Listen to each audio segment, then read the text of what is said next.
One of the best exam tips that I have for you is to make mind maps. The first time around when I heard about it, I wasn't sure what it is.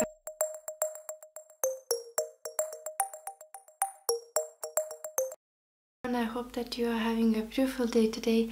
I wanted to quickly come in here and make a video on exam tips. In general, if you look for exam tips online, you will find advice such as drink plenty of water, take enough rest, snack on brain food, keep your study space organized.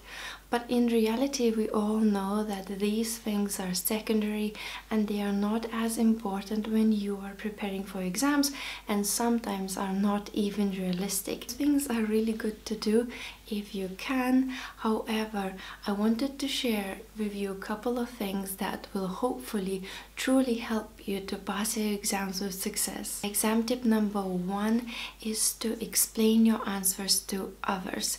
So if you can, find a group of people with whom you can study and answer possible exam questions together. It is very useful to be studying in a group because you will get insights from different people from different angles on the same question, and sometimes you will get examples and thoughts that you never thought of. Another thing that we have discovered as students when I was studying, that it is sometimes very useful to invite a person who did not study very well.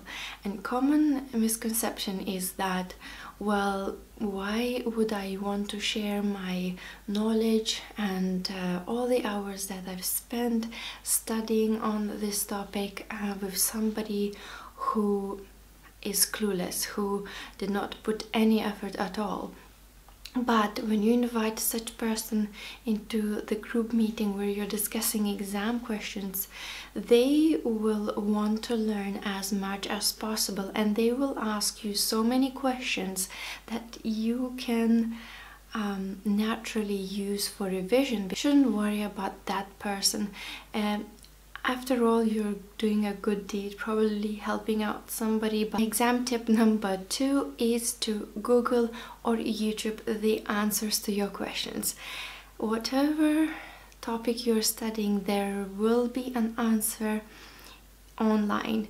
And I know Google might not be the most trustworthy place to check for answers to your exams, but if you look for good sources, you will be able to find valuable answers as well, and you will be able just to see the different take on the question, and I think that is very useful. And also you will usually find a summary of the subject, which is also very good if you did not study very well, or if you didn't study in depth that particular topics. Hopefully this will bring you some benefit too. One of the best exam tips that I have for you is to make mind maps.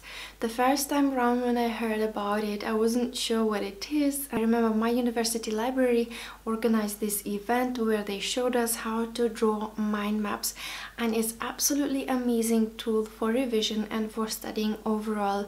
So you take one big piece of paper, I usually used a free paper, and you would put everything you know about that topic on one piece of paper with the keywords and with the key topic in the center, and then you draw little lines and arrows to subtopics and then examples, and the mind map just grows. And it's amazing to have that when you are studying, just to see all the bullet points and see all the topic overall in front of you. What is amazing about mind maps is that you can also make it very personal. You can use colorful pens and stickers and all sorts of things. I also used to use online tools, and one of the tools that I used to use is mindmup.com. So it's mup.com, and it is a free tool for everyone to use and create their own mind maps, and you can print it out and have it in front of you as well. Exam tip number 4 is to plan your exam day really well. And I work with students, so I can tell you from my experience that there are students who miss their exams because they did not know they have exam, although we sent them exam notification email and then we sent them a reminder, and still they managed to miss the exam. So it's very important that you read your university emails, or just speak to your academic support, speak to your classmates, speak to your program manager. Somebody will have a full schedule of your exam. Print it out and stick it on your wall so you can see when it's coming.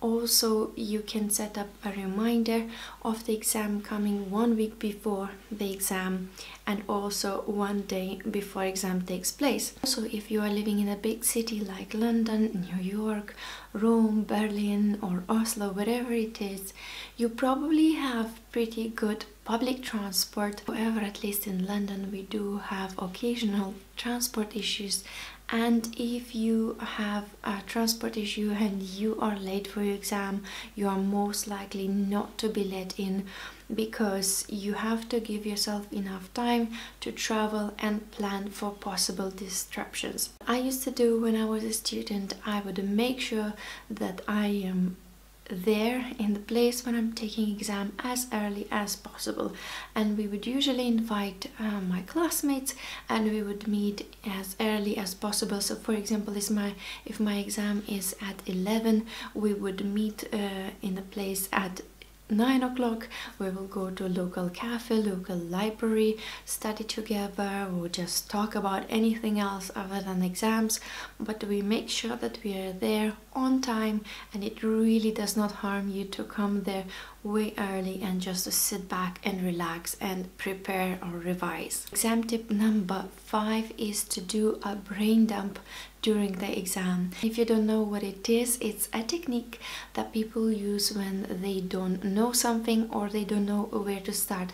So if you are not sure what to answer for the particular question, you can ask invigilators to give you a scrap paper and you just put anything you think about that topic. So even if you think that you are not answering the question, all you need to do is just put any possible thoughts, any examples, anything you have in your head. Just start writing and you will see some knowledge will start coming out, and you will possibly have something to put down as an answer to that particular question that you were not sure about. Always better to put something as an answer than nothing. And the last tip for exam success is to answer the easy questions first. With your program manager or invigilator, if that's okay to do so, but in general there is no difference what question you're going to answer first. If you are answering question number 4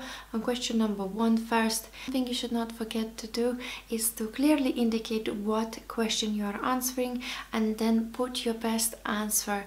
So as you answer easiest questions first, you will be able to move on to the questions that are more difficult and take more time to think about. The good thing is that you will first get rid of the answers that you already are sure about and instead focus on those that you are not so sure about. Because if you are going to be answering questions in sequence, you might get stuck on question number 5 out of 20, and you will most likely not have enough time to answer all of the questions, and even those that are easy. That will be it from me for now. I hope that these tips will be useful for you and you will pass your exams with success.